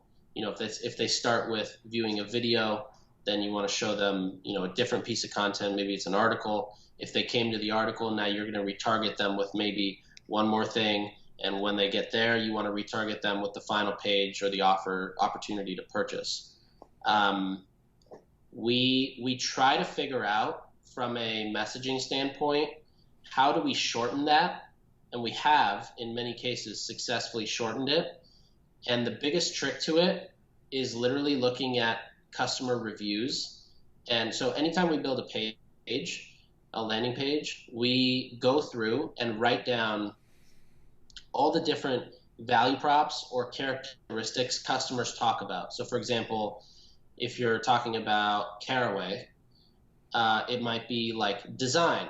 It might be the non-toxic, non-stick, feature with no Teflon. It might be the fact that there's a canvas lid holder for the tops of the pans. And so we literally just write down a list of these value props that people talk about, and we'll just go through a couple thousand reviews and just start putting tallies next to what are people, addressing the most. And then when we build these pages, or we design the marketing funnel, or you create these UGCs, you almost just look at, all right, if the most talked about thing in these reviews is design and non-toxic, non-stick cookware, let's focus on these two as kind of the leading messages, and everything else becomes second, third, fourth to that. But again, it's like literally using actual qualitative customer information to see what they've experienced and what they liked about it, and then using that again in your marketing. That's again why when we talked about using Facebook to launch and really refine your messaging, like they might not have had those value props at the top of their list in their brand book, but through testing and through looking at customer reviews, that's something that they figured out. Yeah, what I would say is it is using customer words to sell customers. And rather than trying to force creativity on your own, what you're doing is you are taking and aggregating all of the words that customers are actually using, and then basically playing a game of ping pong. You're absorbing the best ideas, then you're hitting back at them what those are, and then creating this cycle of better and better ideas. So what do you do before you actually launch a product? One of the things that we've talked about is how you'll create a fake brand and then you'll run ads to a landing page. That's insane. Talk about that. Yeah. So basically, if whether like we're thinking about launching something, or whether we work with a client that wants to launch something, we will typically create, a fake brand prior to the launch of the real brand. And it's nothing too crazy. Let's take, for example, a CBD infused candle, right? So if that's something that you want to see has legs in the market to sell, you might buy the domain like Candle, CANNDLE, and you might throw up a very quick landing page that talks about why somebody might want to use a CBD candle, the benefits of it, the price point, and then something like enter your email to be notified for launch. And then you start running some ads to that page, and you basically look at a few things. You look at the outbound cost per click from whatever your ad platform is to the page. You look at the time spent on the site and where people are reading or what they're reading. So you basically use heat map tracking, or you can actually even record a lot of these user sessions. And then you look at the actual conversion rate of out of 100 people, how many people are putting their email in to be notified the second the product launches.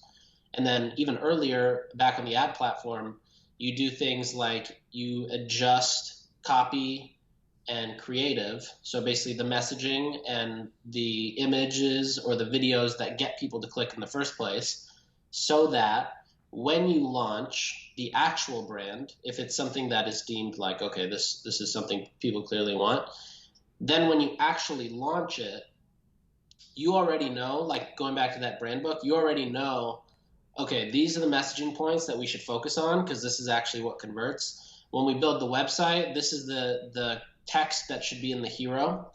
And when we think about shooting creative, we're not going to spend 10 grand on a photo shoot or a video shoot that the branding agency thought of. We're going to spend 10 grand on a photo shoot or video shoot that's validated from the data we have based on what we know gets clicks and essentially converts. Yeah. So I have a concern that maybe there's a problem with feedback loops that are too fast. And my example here is that take something like Lululemon leggings, right? 15 years ago when people weren't really wearing them. If you go out and you run a test like this, you might actually Well, you actually would have underestimated how much demand there was for those leggings, right? The market changed. And so the thing is, I think that this strategy works for companies that are trying to fill a hole and make money fast. But then there's a whole other kind of company that's like really revolutionary and transformative that I think is really exciting, right? Like if you look at Tesla, if you look at SpaceX, those are sort of the first of their kind. If you had gone back 15 years ago and you said, hey, let's run some tests to see if there's demand for electric cars, what would people say? They'd be like, yeah, maybe, but then it would Yeah. probably be undervalued because a lot of what Tesla did was they made electric cars cool. And so it's like what Tesla did was it actually changed the shape of the market. And it reminds me of a concept in economics. It's called induced demand. And the example here is that a lot of city planners, what they didn't really realize when they first started building highways, they were like, okay, so if you have a lot of traffic, what do? You make wider roads. The problem is wider roads in some ways end up making traffic worse because when you widen the roads, after a bit of time, more people just drive. And so then what happens is more people drive. And so you have the actual highways that are just as crowded, but the access roads to those highways are way more crowded than they used to be. Hmm. And so I think that this strategy is interesting, but it doesn't take induced demand into account where you can create something, change the structure of the market. And aren't those the most interesting companies to ultimately build? 100%. I think with those types of companies, you look more toward a much more macro view of like where is the world going from different, whether it's around like think like Roman or hymns, for example. Where is the convenience and access for medicine going in 10 years? And you kind of work backwards from there. And the only way really for a lot of these companies that like what you're talking about, whether it's Tesla or Hims or, these types of companies, the best way to validate it is to actually just launch it and start building the hype around it to almost create your own demand. That demand might not exist. You have to go out and really create it. One of the things that you notice when you walk around New York is how common it is for women in particular to walk around with these New Yorker tote bags. They are so popular. And actually, if you look at the prices of them on eBay, they go for ridiculous amounts. And they're pretty cool bags, but I think that they were given to subscribers for free. And it's interesting because you usually think of these direct-to-consumer brands as purely digital brands, but you talk about real estate and inventory and companies like Outdoor Voices. They also had a tote bag. So what have you seen be successful with that real estate and inventory model? Well, it's funny because I think merch is just, if you get somebody to wear uh, merchandise or a tote bag or a sweatshirt or sneakers, or like I even bought a Evian and Virgil Abloh water bottle for $60, uh, if you get Wait, people to like the kind of thing that I would have seen for $3 the kind of on the thing that's store at Whole Foods? initially sold for probably like $5. Yeah. Yeah, and I've never opened it. But it's if you can get people to your customer, whether they're your customers who truly are super fans of the brand, or they're people who just genuinely love the way the merch looks.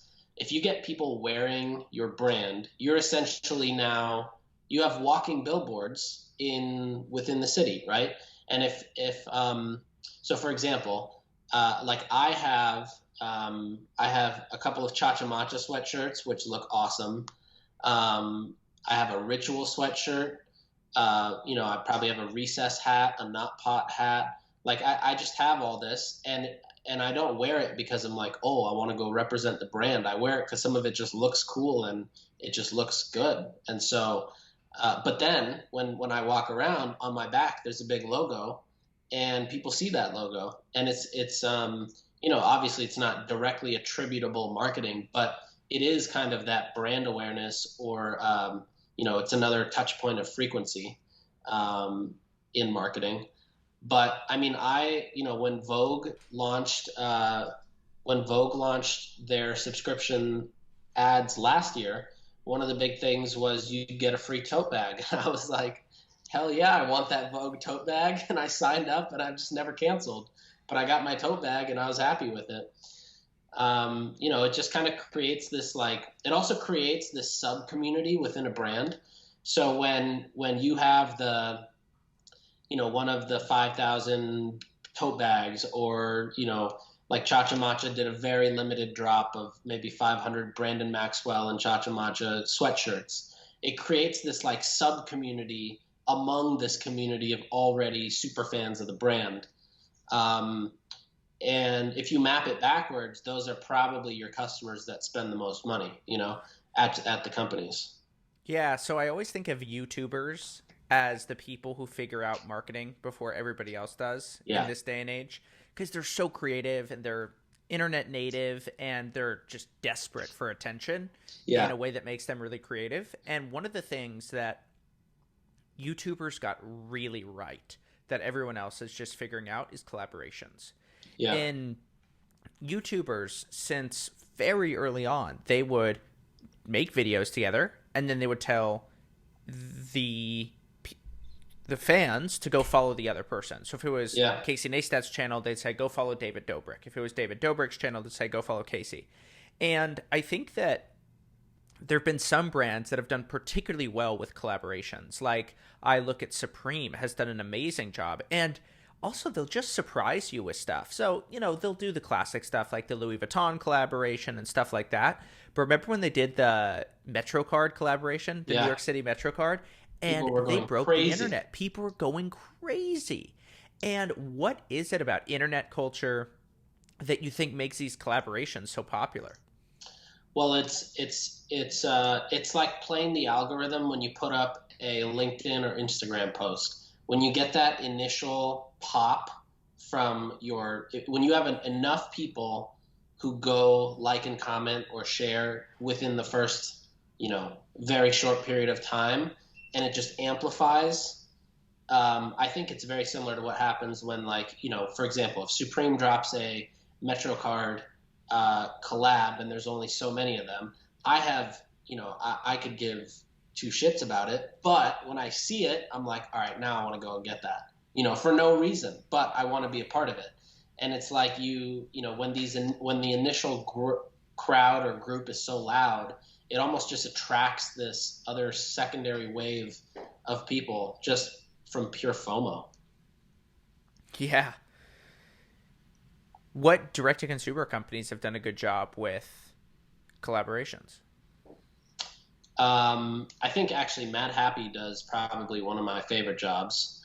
They basically, so Mad Happy is a clothing brand out of LA, all around this idea of like, creating clothes that are comfy, and they have a complete other side around mental health. And so they'll basically do collabs that really kind of keep touching back to their pillars of mental health and whatnot. Their last one they did was with Headspace, where they created this amazing collection of products, sweatshirts and sweatpants, with using the Headspace logo in different ways that looked really cool. And I think it sold out instantly. But Mad Happy is probably one of my favorites in terms of like actually, there's collabs of like, let's launch a product together. And there's collabs of let's just cross-sell to each other's email lists. Or there's collabs of let's do a giveaway on Instagram together. But the best ones are always the ones of like, let's actually launch a product together using both the brand's kind of ethos and fusing them together. It's interesting. There's something very 21st century and almost hyper-capitalist about the way that people are happy to be shilling brands now. It used to be that was selling out. Like if you were to go back 20 years and somebody would become sponsored, often it would be like, oh, they sold out, they've lost a lot of their creative soul. Right. And now I see Instagrammers who have like 3,000 followers who are like, look at me, I'm sponsored. As if, oh my goodness, it's amazing. Like, check out my Topo Chico water bottle right now. Like as if it's like what it means to make it is to start representing brands, and people are so proud to do that in ways they didn't used to be. Yeah, well, it's interesting, right? Like in 2013-ish is when a company like Dirty Lemon could pay an Instagrammer to post a photo holding the bottle. And if Dirty Lemon was tagged and the Instagrammer had, 50,000 followers, Dirty Lemon might gain like 3,000 followers just from one photo. And that was not, I don't think you really had to like specify that it was even sponsored. Then came this time of like, brands were really sponsoring influencers and they all had to tag it and people hated it, right? They just saw it as basically an ad in their feed. After that came this segment of, kind of the complete opposite of that, when you would see somebody sponsored in, an Instagram's post that was sponsored by a brand, if you go through the comments, they're just like, yeah, you go get that bag, get that check. We're so proud of you, And then now we're kind of moving to this time where it's like brands or like really big influencers and creators don't just want to have a sponsored post anymore. It's like they would rather, like I was FaceTiming with a friend last week who I think he's got like 6.5 million or something on YouTube at this point.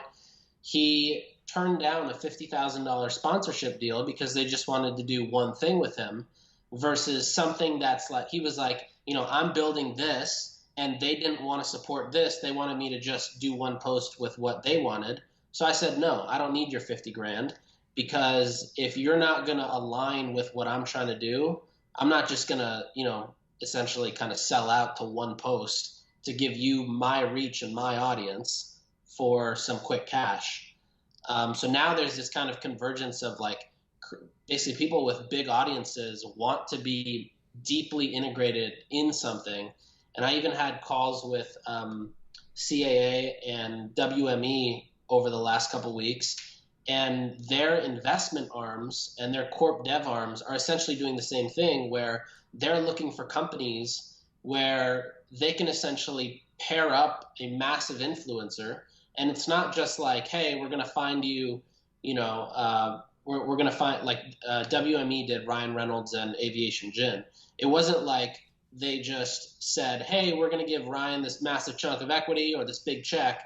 It was the fact that like Ryan saw it and said, I want to be behind this and be a part of it and actually get my hands dirty with it. So there's this like interesting shift now to, people with audiences are now able to just basically, they're starting to understand that they can build themselves. They don't have to go get a sponsored post, or they don't have to seek their next brand deal. They can build these companies themselves. I mean, even if you look at like what Sarah's doing, she's launching her own software company, and she doesn't need to do it with a company that's just going to pay her to sponsor one Instagram post or one YouTube video. She knows that she has her audience, she knows what she wants to build, and she'll go get the resources to build it.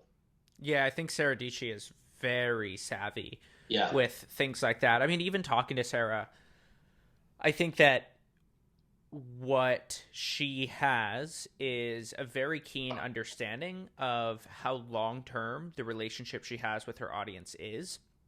And I think that speaks to a lot of the trends that you're saying. It's not trying to build an audience and get a quick buck, because I think a lot of people felt that their audiences, they weren't maybe as stable as they do feel now. Like now you have these relationships and there's so many different ways to monetize.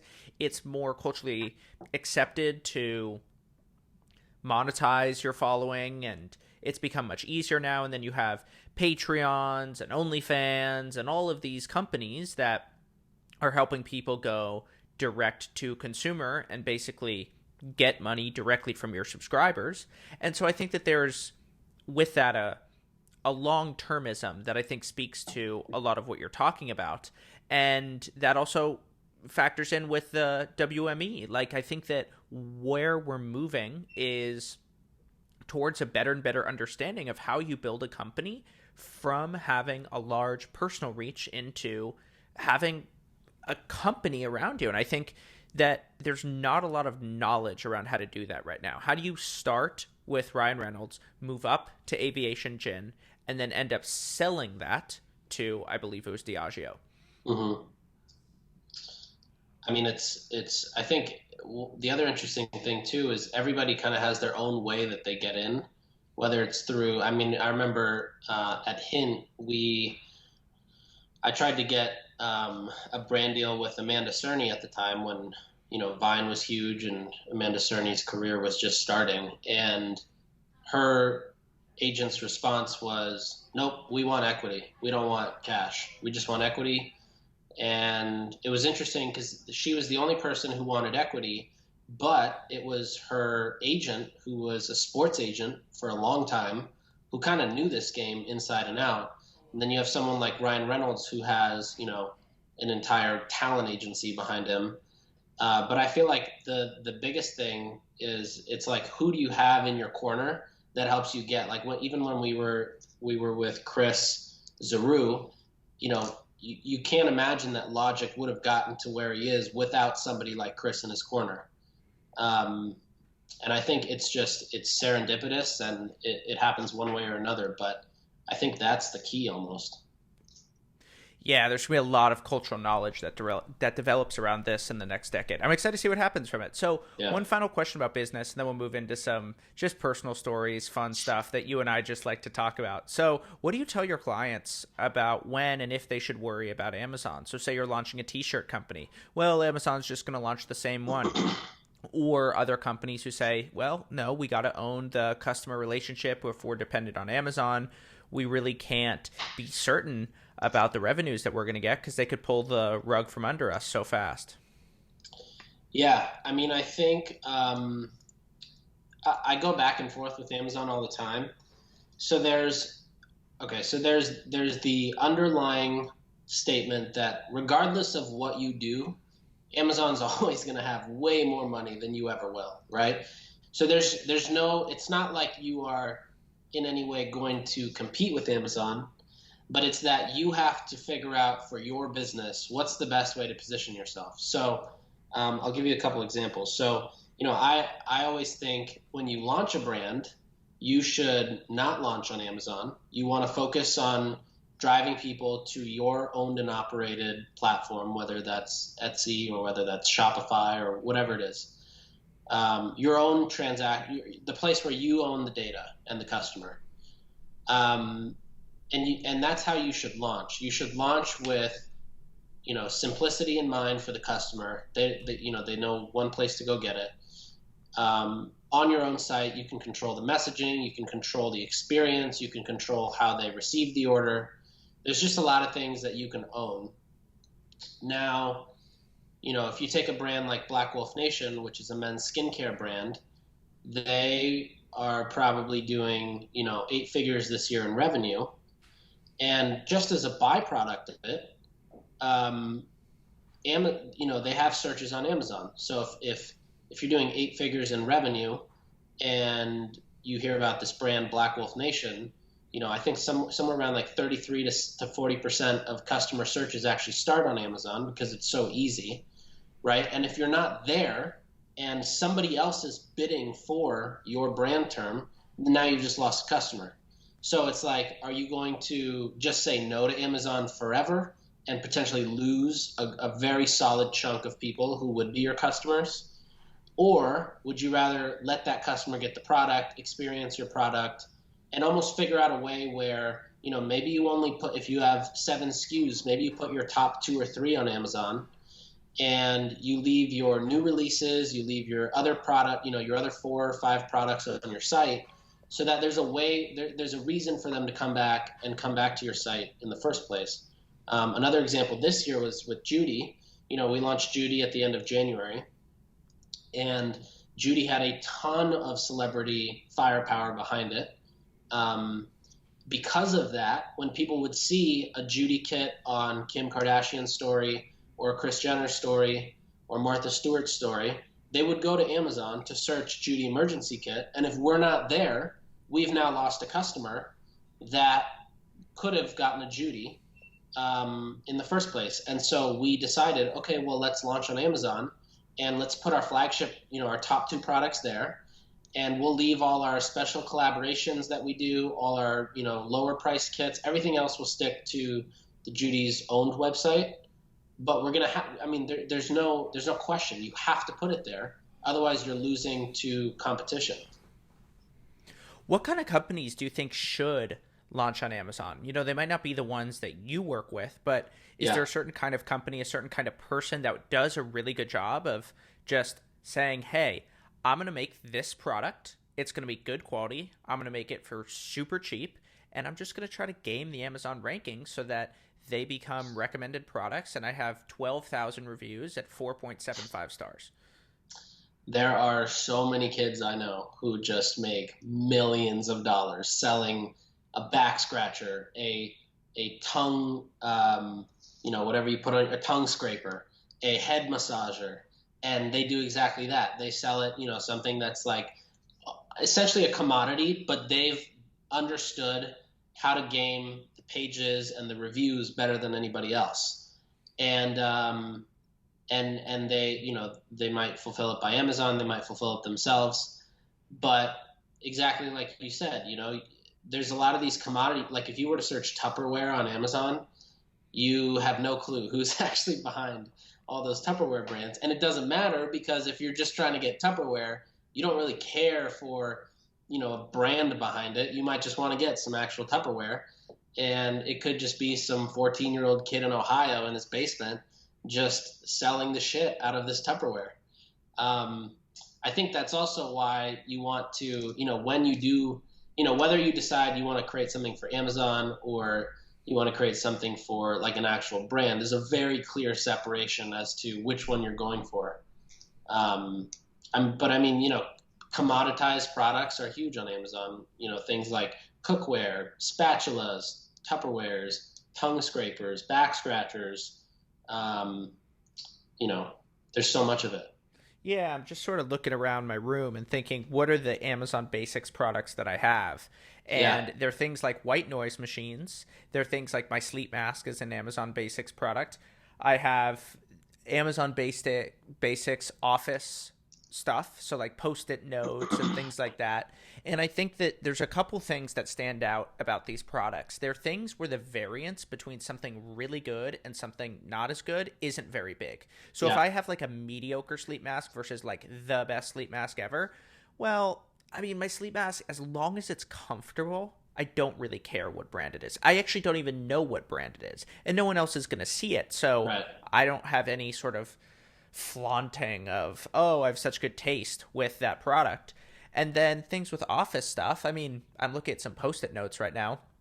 As long as they stick on the wall and the Sharpie doesn't bleed to the next one, it's all good. And I basically know that that's going to be the case if there's enough reviews. Whereas when you take things like things that are either really important to you where there is a big difference and you want quality, like I have a lot of Lululemon pants, and I just love Lululemon pants. I don't really care that other people know that I have Lululemon pants. I'm saying that on a podcast, so at some level maybe I do, but they're just amazing pants. They stay in really good shape. I get them custom fit, so they fit me amazingly. They're super comfortable. And then, of course, my technology. Amazon Basics doesn't make smartphones because maybe of some supply chain reasons. The blue bubble is, of course, a big status symbol. And so I think that there are certain categories where Amazon Basics, just by virtue of the products that are sold, that category lends itself much more or much less to Amazon Basics. Yeah, well, one thing I started saying this year too, and really noticing, was that brands that are probably going to survive, even just not directly competing with Amazon, but you are always at some level competing with an Amazon search bar, are the brands that really have a moat within either their product, their distribution, or their own operations. So, maybe operations less so because Amazon has really optimized operations. But, for example, Judy has a huge moat within just the marketing itself behind, when you think about who's behind the brand. And also just the fact that it's got everything you might need in a very organized manner, whereas the Amazon emergency kit is just a bunch of stuff dumped into a backpack.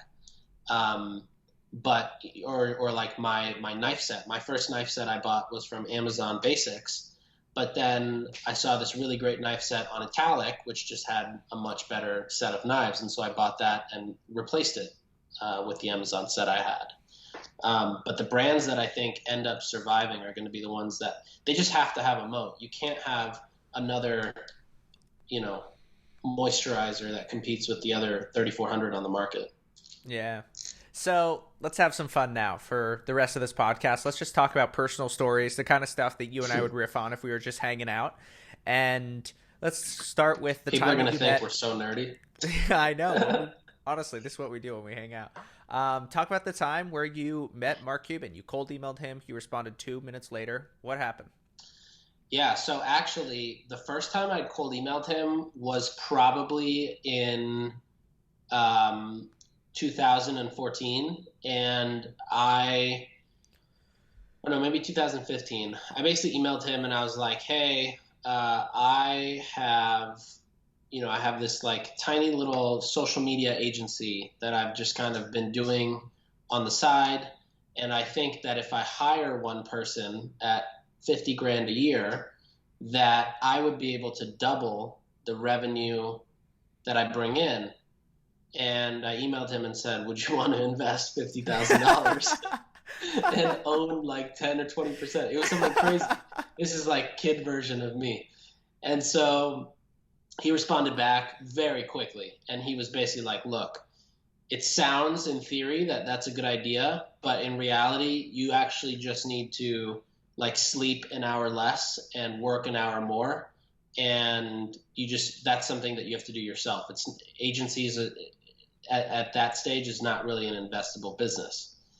And I was like, okay, that's good advice. But I think it was earlier this year, I saw, Mark Cuban is obviously very loud in politics, and he's great on Twitter. And I was just up in the morning browsing Twitter, and I saw he tweeted something that was kind of controversial around politics. And I saw Austin Reef, who we both know, and I saw Kinsey Grant, the host of Morning Brew's podcast, respond to Mark and basically say, would you like to come talk about this on Business Casual? Now, obviously, Mark has millions of followers, and so he's not the chance of him actually even seeing that notification was close to none. If you have a verified account on Twitter, you're able to see a separate section of your notifications, which is just people who are verified. So when I saw that, I liked it in hopes of, maybe if he checks his verified, he'll see that a verified person liked this tweet. Maybe that'll call attention to it. But even then I was like, there's no way that he's going to see that. And so I remembered his email address, and I just sent him a quick email. And I basically said, hey, Mark, one of my best friends has this company called Morning Brew. They send an email out every day to about 2 million people. They have this podcast around business that reaches 1 million people each week.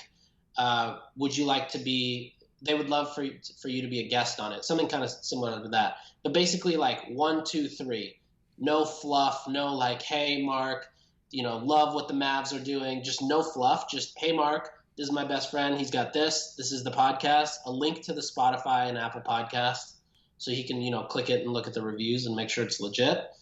And I think within like 10 minutes, he responded yes. And I just responded back and I said, great, I'm looping in Josh, who's the producer, and Austin, who's the founder, and they'll set it up. And literally that afternoon, they taped it, and the next morning it was released on Spotify and Apple Podcasts. It was insane. And what's funny is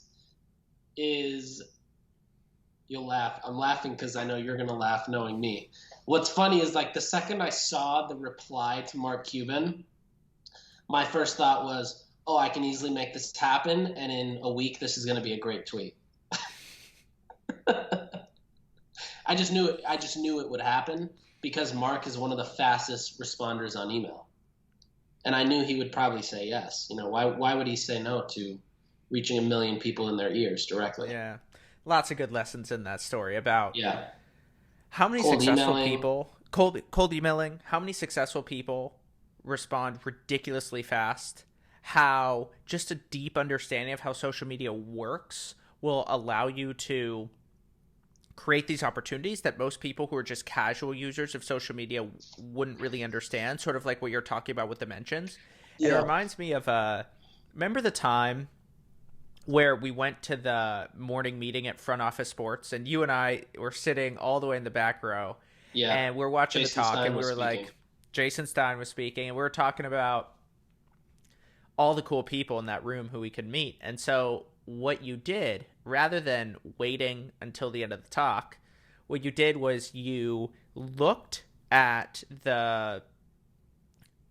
you searched the event that we were at, and you looked at all the people who were tweeting about the event.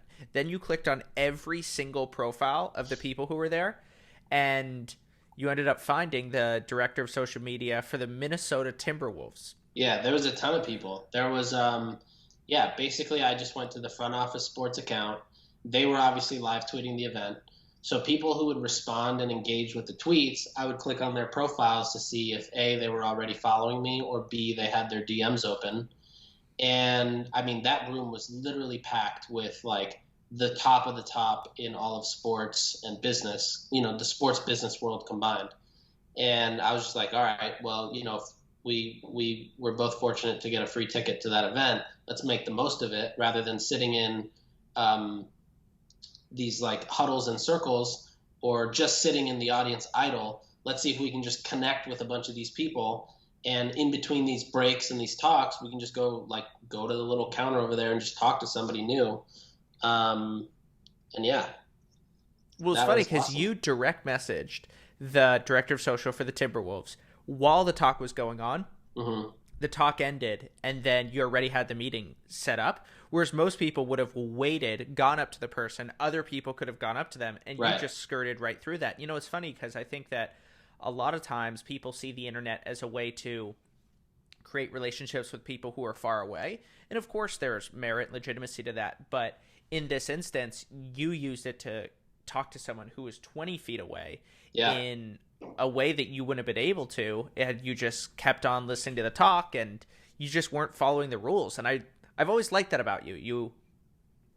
You see the rules often as suggestions rather than rules themselves. And what you're able to do is you have this very keen sort of subconscious understanding of the way that the world is now, and you're just not in a good way. You're not that aware of the way that the world used to be, and so you're able to create all these opportunities for yourselves that other people would miss.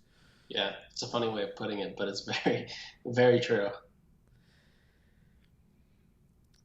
And then let's talk about, as we begin to close, our process for writing articles together. You want to talk about what we do whenever we write and just how we come up with new ideas? Yeah. I mean, so if you take the last 5 minutes of this, just discussing this story is probably something that would end up as an article. But basically, I think our process is genius. It's essentially the same way that we would test into launching a brand, but for writing. And essentially the way we do it. So you found this app, Otter, it just basically records everything that it hears on your phone and it transcribes it into plain English. And so what we'll do is the last one was in Toronto, right? When we were like eating a burrito. And we actually, the one before that's more fun, in San Francisco, when we had burritos and then we went to a diner because we were still hungry, and we just put one of our phones on the table and started recording this conversation. And basically we recorded the conversation. The next morning we looked back at it and we were like, wow, that was a smart conversation. This sounds like something really interesting here. And we took basically the main points of what we talked about and turned it into, I think, 1 or 2 different threads on Twitter. And we blasted it out on Twitter basically as a way of, hey, is this something that's interesting to the audiences that we both have? And it was extremely interesting to a lot of the people that follow us. And so then we decided let's take what we wrote about, and obviously using everything that you know and teach in rite of passage around, leveraging the second brain, but basically combining those two, the notes that we had, the insights from what people wanted to hear most about through the tweets, and also all the information that you had stored in your second brain. We created this article.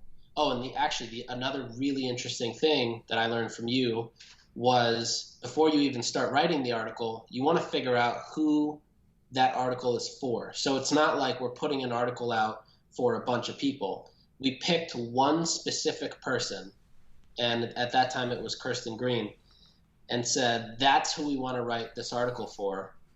And then we just started writing it. And when we put it out, it wasn't just an article of our thoughts. It was an article of our thoughts that were validated and past examples, because we had access to your second brain. And I think it did like 40 or 50,000 views in a week, just organically.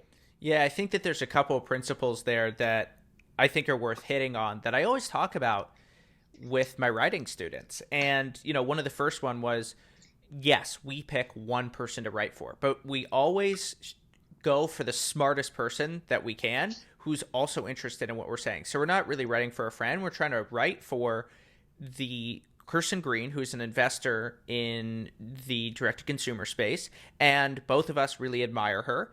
And so we said, if we can write an article that is insightful to her, then it will end up being insightful to a lot of other people too. And then what we do is, rather than sitting down to actually write, what we do is we just talk out the conversation before, and we just try to get a bunch of ideas transcribed. And then from there, we begin to narrow and distill and compress those ideas into an article. So we just have a lot of information that we bring into a little. And there's two examples that I really like with that. So you know that it takes 50 gallons of sap to create 1 gallon of maple syrup? Wow. And so that's what we're doing. Our conversations are sap, and then the article is maple syrup. And the way that sap goes into maple syrup is basically through some kind of distillation process. And it's actually kind of like a diamond. The way that diamonds are created is they're ultra concentrated carbon.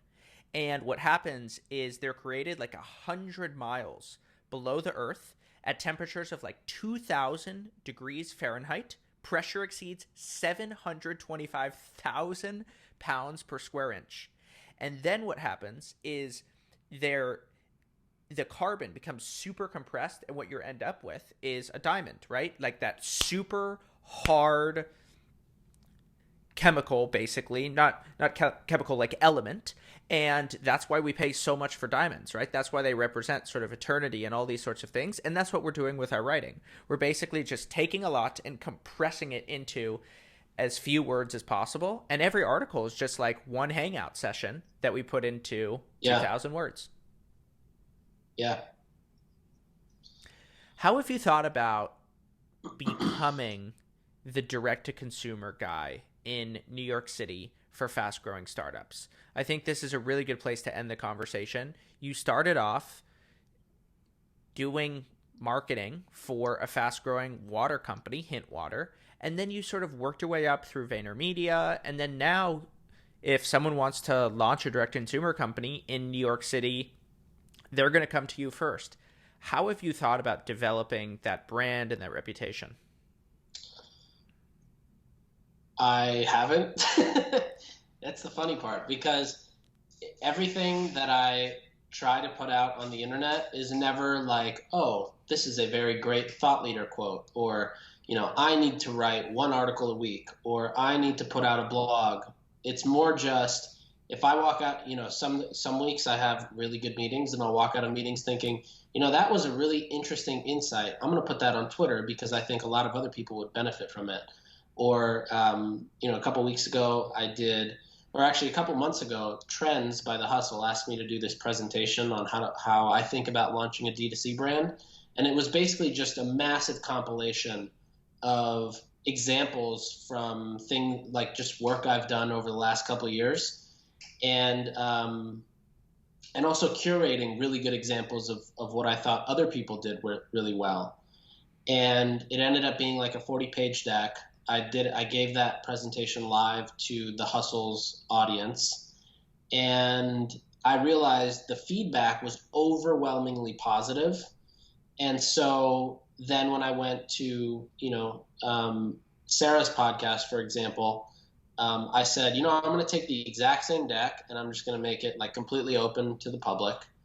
And I gave it to everybody who listened to that podcast. And then I decided, a few weeks ago that I'll just put this out on my Twitter, and whoever wants to see how I think about launching a brand can just enter their email here, and they'll get an email with a link to the deck. And it's never been like, oh, I need to put out this, or I need to go make sure that I'm mentioned in these articles, or I need to, like, there's no proactiveness to it at all, which you've probably come to learn. In fact, I'm probably extremely lazy about it. And it's just like whenever something, if I come out of something and think that's really cool, or that's a great insight, or, like sometimes I'll have a glass of whiskey and I'll be writing copy and I'll just think, the best copywriting comes from 2 glasses of whiskey. I'll just put that out on Twitter. And like all these random like tips and tricks that I kind of pick up on myself or become aware of, I just put them out in the public. And then other people see that and they just kind of gravitate toward it because they're also, they might be in the same space. They might be a reporter in the space. They might be an investor in the space. They might be another entrepreneur in the space. But it's more just building, I guess you could say it's kind of like building in public, where anything I do or any kind of insights that I figure out, I just put it out on the internet to kind of just share with the world as well. And I found that, initially I used to think like, okay, if I take my best ideas or the things that I've learned that have, just crushed and put them out, then I'm essentially creating my own competition, or I am stopping myself from getting to the next level because somebody else might do it faster than me. But it's actually quite the opposite, where, if you put it like we wrote that article, the Customer Acquisition Pricing Parade, and 2 weeks later we were in an office with Emmett Shine from Gin Lane. Like there's no way we would have just been able to say, hey, Emmett, can we grab a meeting? He would have been like, yeah, in 3 years maybe. But like you put out your thoughts in just kind of I put them out in a very candid and authentic way. And you just kind of find this really, you find yourself immersed in a very interesting community, or a community builds around it, which is also really interesting. Amen, man. Well, awesome conversation. And Till I next look time. forward to jamming on these in person sometime soon.